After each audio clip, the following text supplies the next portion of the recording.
John, before we get to your great piece that you wrote in the Federalist today, I want to ask you a more general question about this. So we've both written Sure. about the Confederate statue issue for several years, and I think you'd agree that 5, 6 years ago, this was a kind of robust debate where both sides were arguing each other's points.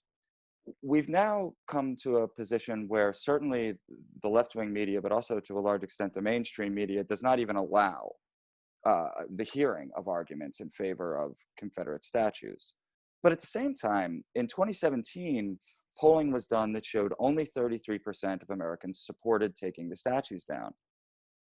Right. That poll was replicated just recently, and still only 33% support it. So clearly the media conversation has moved wildly in one direction while public opinion has stayed the same. How do you explain that disconnect? I mean, in part, it's the same disconnect you see across the board right now with the protests, with defunding the police, with the kind of unrest we're seeing in the cities. These aren't majoritarian positions. Defunding the police is deeply unpopular.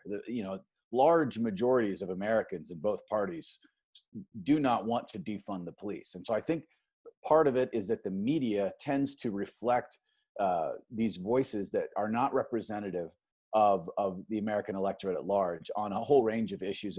And this is one of them. So, I mean, that's my short answer to why is this minority position on statues getting so much play. And the other is, of course, the heckler's veto. When you get a mob together of people and you pull down a statue and you film it and put it on YouTube, it seems like you're part of a movement that has a lot of power and a lot of influence. But I think the more that we see this happen, and the more we see just mobs tearing down statues, we're going to see what we saw in Philadelphia in recent days, which is ordinary neighborhood people coming together and saying, "No, you're not going to mob up and tear down this statue." You had these South Philly Italians gathering around the Christopher Columbus statue. They see it as a cultural icon for them, and they don't want anything to happen to it. And I think that is the majority. The majority of people don't want to see a mob do anything, even if they support taking down Confederate statues. That's not what this Which again is not a majoritarian position. Also, those guys in Philly had fantastic accents. They did. Really, it's just a master class. I know you're from Philly. I lived in Yes. Philly for 3 years, and I feel like I kind of understand what was happening there. Of course. My wife and I were joking around that, like, the guy with the camera, like, you have to expect that's going to happen to you. Yeah. If you, I don't know if the guy had never been to South Philly before or what the situation.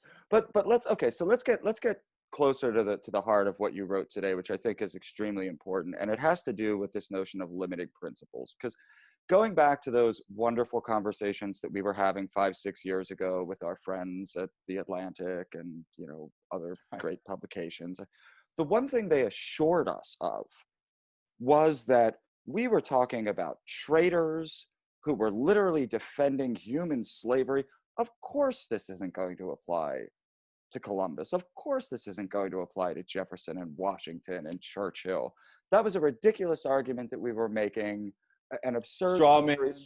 Straw man. It was all of these things, right? Thousands of words from Adam Serwer assured us that this would never happen. So now that it has happened, I guess, like, I mean, I'm not going to ask you if they'll admit they were wrong, because obviously, but I will ask you, are they now going to try to formulate a new limiting principle, or are they just going to finally admit there's no limiting principle, it's Katie barred the door?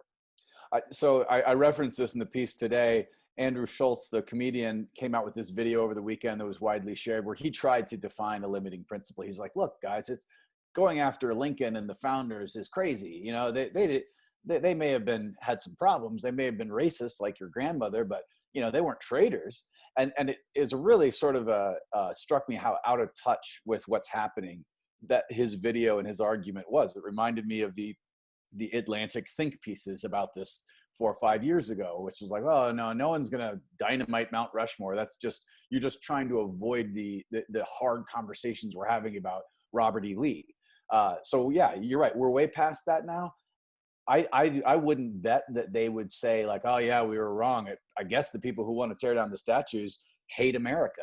But I think that's why it's our job to point out to them, look, the people that want to take down the Confederate statues don't have a problem with the CSA. They have a problem with the USA. And they always had a problem with the USA. And that's what's driving this. It's not that the Confederacy Confederates were traitors. It's that the whole idea of America is racist and genocidal, and our history is something we should be ashamed of. All of it, not just the Confederacy, all of it. The longer that these statue mobs gather, and the mayor of Boston now is talking about, we got to think about this Lincoln freeing the slave statue now, just posted today. Got to think about taking down Lincoln because it's a problematic statue.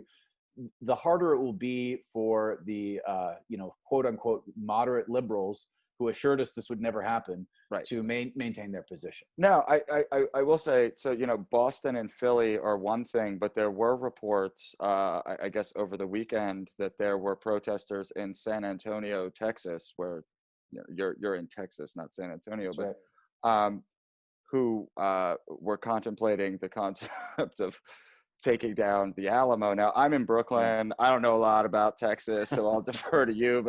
But my gut sense is that wouldn't be met with a lot of enthusiasm, or maybe it would be met with a lot of enthusiasm. It would be met with a lot of enthusiasm on law enforcement side, enthusiasm for protecting the Alamo. Look, yeah, this comes after the removal of the Texas Ranger statue at Love Field Airport in Dallas, because the Texas Rangers have a checkered history, like most law enforcement agencies that are over a century old in America. There were periods when they did bad stuff, but this going after the Alamo kind of gives the lie to this idea that this is about anything other than repudiating our entire history. So what's the best thing that someone who's not you and I, who has a platform at you wrote another piece for USA Today, you did, that's you. But we have our outlets where we can talk about this stuff. But I mean, for the people who feel cowed right now, what's your advice to them? For that majority of people who don't want these statues to fall, but feel like to say so is some horrible thing. I think they need to not be afraid to just stand up and say, hey, let's not tear down statues. Let's add more. Let's add more statues. Let's have a conversation about what statues mean in our society, about what they mean to us today versus what they meant to us before.